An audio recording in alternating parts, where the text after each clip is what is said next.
Thank you. Okay, it was good to come here yesterday and enjoy all the day one events, and I guess you guys would have done the same. And of course, this is starting a little early, and there's reduced audience, but I think we'll take it. Yeah, thanks for the opportunity. James covered a lot of introductory thing about the overall OSC. And as HCL, we have been participating since the cherry release of this, OSC releases. And some of the work that he talked about as traffic steering use case, and those are powered by us and our contribution. And of course, we get a lot of community support from other players that I'll be talking about. So I think the order is a bit jumbled. I see Thoralf here who manages the RIC platform. I wish we could have gone from the bottom up and staged all these presentations, but I'm kind of up there in the RIC app layer.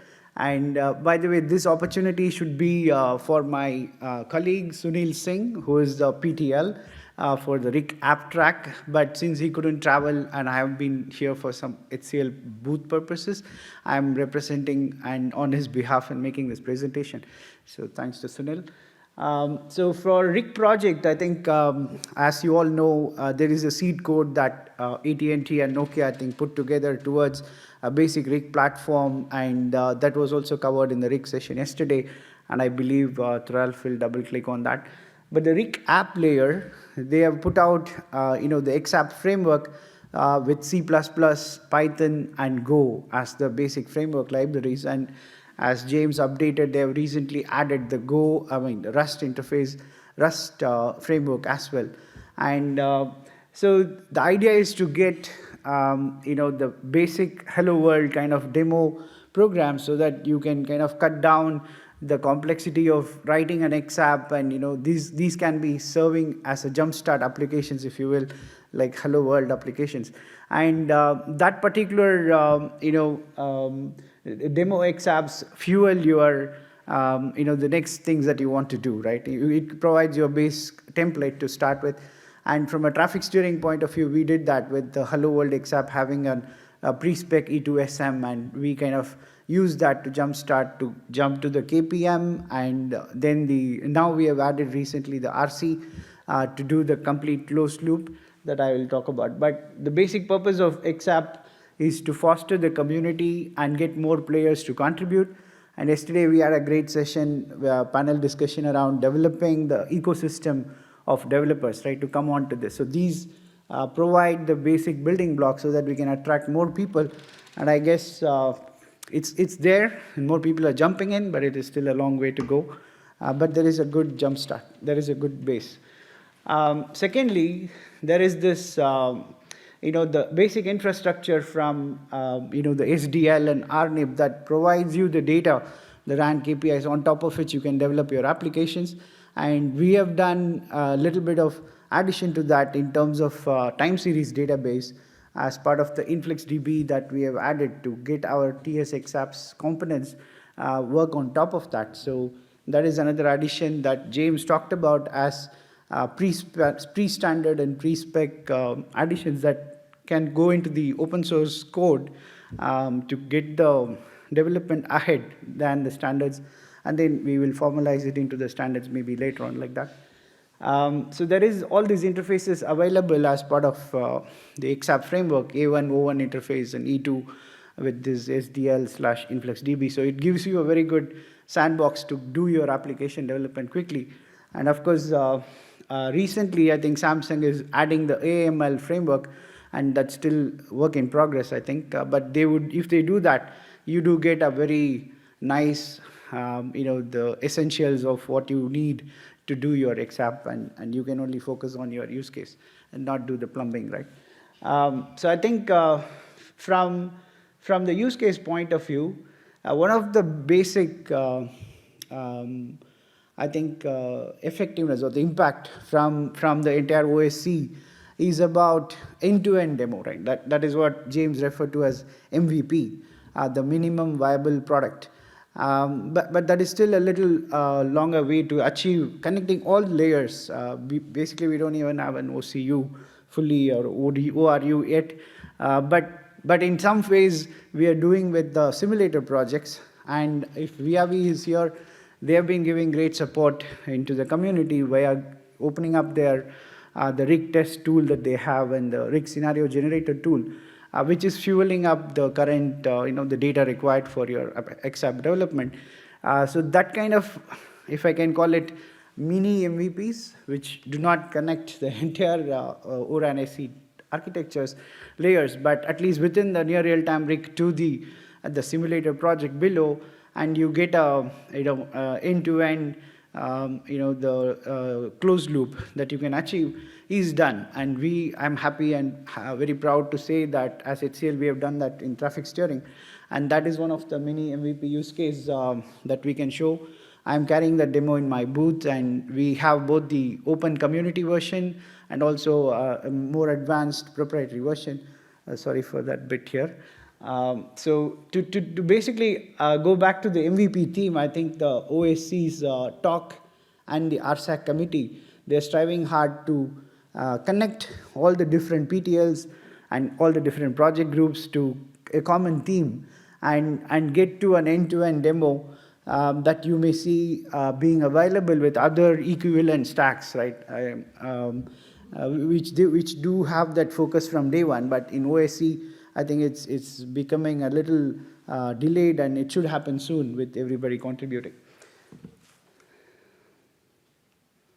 So I think the basic value proposition of this layer is to invite a lot of the XApp developer community to latch onto, but one of the basic ingredients to make it happen is the E2, right? The E2SMs. And as you know, today we have 4 or 5 E2SMs that are discussed, right, in the community. Maybe there are pre-spec implementations available by many vendors and E2 specific that powers their XApps. But in the community open source, we have the E2SM KPM and KPM1, and then we have the RC, and then we have the RAN slice assurance related extensions to that KPM, those kind of things, but are still work in progress. And there is a CCC, I think, the cell configuration control. But much of this is not reflected back into the XApp layer, right? So we have some E2SMs which is still moving at slower pace, but the XApps need to latch onto that and do that. And we expect a lot more support from the ORAN, OCU, ODU players to support them, and in a standard way, not in their own interpretation. So all that is essential to get the XApps working in a way which can do the integration in an MVP fashion. Okay, so these are the inventory of XApps that we have currently. I need to add a caveat that this may not be fully accurate, but this will give you a view of where we are. Like I mentioned, we have put the traffic steering components that go into the anomaly detection and QoE prediction XApps, which are having the AI/ML intelligence. It's simply not just a rule-based thing, but it digests the data from the E2 KPM and does the AI/ML processing to do decisioning and come back with a handover decision that is pushed via E2SM RC. And that is the latest that we are going to be committing to this release, that ongoing, that's not there today. But we are going to make it E2 based, so to speak, right? E2 based KPM1 and E2 based RC. That will make it more full-fledged MVP. We can talk about it as an MVP then. The previous versions that we have been showing is of the InfluxDB kind of a data layer, not via the KPM1 based E2, but we also used a handover API, that REST API that we provided. That is how we flew before, but this release onwards, I guess it will become a more E2-centric and a well-pivoted XApp. So Samsung contributed KPM1, but I think we have taken over that and added the KPM1, the latest E2SM version 2.0, and we are continuing with that with the Go-based implementation. And AT&T has contributed initial XApps for MC and Hello World and a few others. And there is China Mobile that has contributed load prediction XApp, and there is a University Parana, Brazil. I guess I'm pronouncing it right, but they have also given additions to the traffic steering component and taking over the code from AT&T's basic contribution. They are sustaining that. And Mavenir, I think as of last release, they contributed the RC XApp and not the latest of E2SM, but the one before, 1.0 version. And there is, of course, we mentioned Viavi, which is doing this simulator support via their E2 tester and RAN scenario generator tool. So these has been a great help to get the XApps powered and going with the data that you need. Without data, you don't have any analytics application, right? So they do a great. Is anybody Viavi here? Okay. So this is the current G release update. Some of it I think James covered in his thing. Like we talked about the Rust-based framework. That's a new language that's coming in with more, the sophistications from security and garbage collection. I think Rust, there is a framework that's going to be available and a Hello World XApp that you can use to model and develop on top. And we have some extensions made to the Hello World Python from the subscription point of view. We have moved on to a REST API based thing there than the RMRs before. And there is GRP, yeah, that's what we talked about. In the RCX app, we have the gRPC interface support addition. I forgot to mention Bouncer. So Bouncer is a very interesting concept that we have had from the C release itself. Basically, the idea of Bouncer is to do a platform benchmarking, right? And so from a near real-time RIC point of view, it's becoming, it's like a RAN node, right? It's a managed element, just like your RU, CU, DU, because it's get pushed into the edge nodes, and that's how the deployments are. So you need to do all the performance benchmarking, dimensioning of that to understand what kind of compute, what kind of storage, what kind of any special accelerators if you need to do that AML components in terms of GPU or FPGA, whatever. All that needs to be done so that you can comfortably and with confidence deploy those blueprints, right? So you need a performance benchmarking of the near real-time RIC layer and all of it, right? So what Bouncer does is to qualify the platform layer to do if it does any, which just like eliminate if the platform is having issue or is it the XApp layer that is having issue, you can kind of quarantine those things based on this constituent that we have put in as Bouncer. Bouncer, as the name implies, it just creates an end-to-end E2 message flow. It acts like a two-way application measurement protocol, right, TWAMP, and or equivalent of RFC 2544 for benchmarking.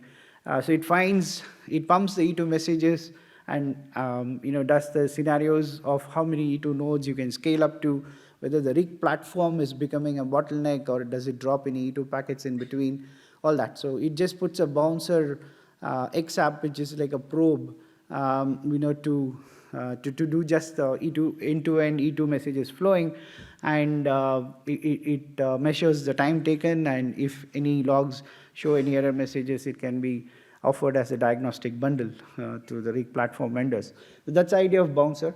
So we have put some preliminary implementation of this at this level, and we also have a more detailed proposition of that as we carry from HCL. And AD and QP XApp, like we talked about, the InfluxDB database integration, we are going to make it available in this release so that the end-to-end MVP that we are talking about should be realized as part of this release. And KPM on Go is there at version 2, the Go-based implementation than what Samsung did. And we will be able to show that demo. I think we have given the demo, and James, when he gets this in order, we will be able to show that. Okay, I think that's it. Thank you.